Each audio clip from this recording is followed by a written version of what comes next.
Dans toutes tes expériences auprès de la petite enfance, auprès des jeunes, tu as sûrement eu l'expérience d'avoir un jeune dans ton groupe qui avait des comportements inadéquats, même peut-être qu'avec son leadership, qui entraînait les autres à avoir une énergie négative peut-être dans ton groupe.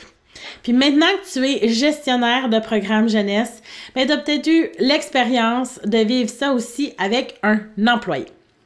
Dans cette vidéo, je viens à la rescousse et je te donne 3 méthodes, 3 stratégies à mettre en place dès le départ avec un employé qui a des comportements difficiles pour t'assurer que c'est bien encadré et que ça ne dégénère pas dans le temps.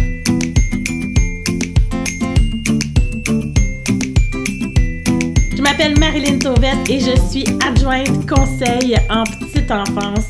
Mon objectif, c'est d'appuyer les directions, les gestionnaires de programmes jeunesse à se sentir confortables et en confiance dans leur poste et puis à solidifier leurs équipes de coordination de programme en gestion administrative et en gestion d'équipe.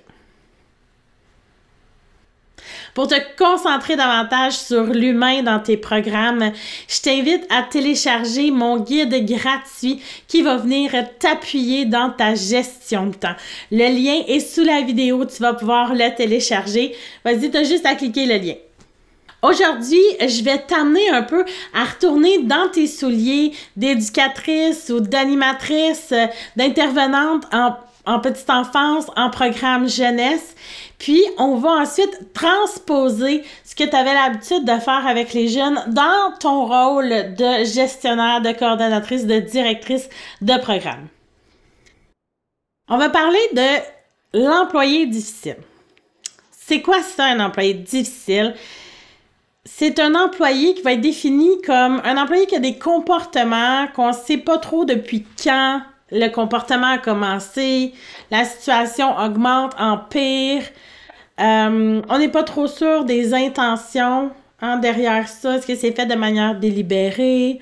Ça va être un employé qui va questionner beaucoup les décisions, les contredire aussi. Donc, ça, c'est un profil d'employé qu'on dit difficile. Donc, c'est super important comme première stratégie, un peu comme on fait avec les jeunes quand on remarque des comportements qui peuvent être turbulents dans nos programmes. Première chose qu'on va dire aux éducatrices ou qu'on a fait nous-mêmes avec nos jeunes, c'est de prendre le temps de s'asseoir avec l'enfant, d'établir les attentes. Là, si on transpose ça dans notre rôle de gestionnaire en petite enfance, ça va être un peu la même chose. Ça va être de prendre le temps de faire une rencontre employée. Donc, une rencontre pas disciplinaire, là. Simplement une rencontre pour établir les bases, les attentes, d'essayer de comprendre un petit peu le comportement derrière et puis de vraiment, c'est ça, rectifier ce qui est attendu de l'employé. Comme on le ferait aussi avec un jeune dans notre groupe qui a ce genre de comportement turbulent-là ou inadéquat, ça va vraiment être de redoubler d'efforts pour créer un lien avec cet employé-là.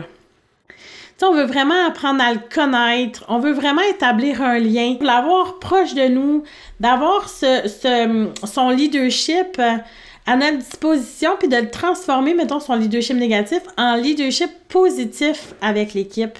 Dernière stratégie hyper importante pour encadrer dès le départ les employés difficiles.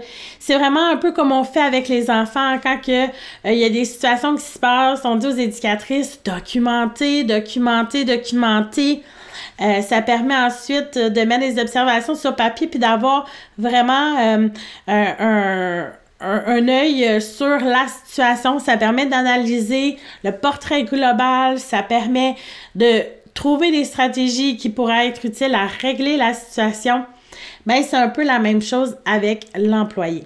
C'est hyper important de documenter chacune des rencontres, chacun des événements, afin de pouvoir avoir, ce portrait-là, pour avoir une discussion ouverte et sincère avec l'employé, pour trouver des stratégies avec lui. Donc, en résumé, ce qu'on a vu dans cette vidéo-là, c'est les 3 stratégies à mettre en place dès le départ avec un employé difficile, hein, pour éviter que tout ça dégénère et que ça t'épuise. Donc, vraiment, la première chose, c'est d'établir des attentes claires et précises, hein, à travers une rencontre pour bien comprendre la situation.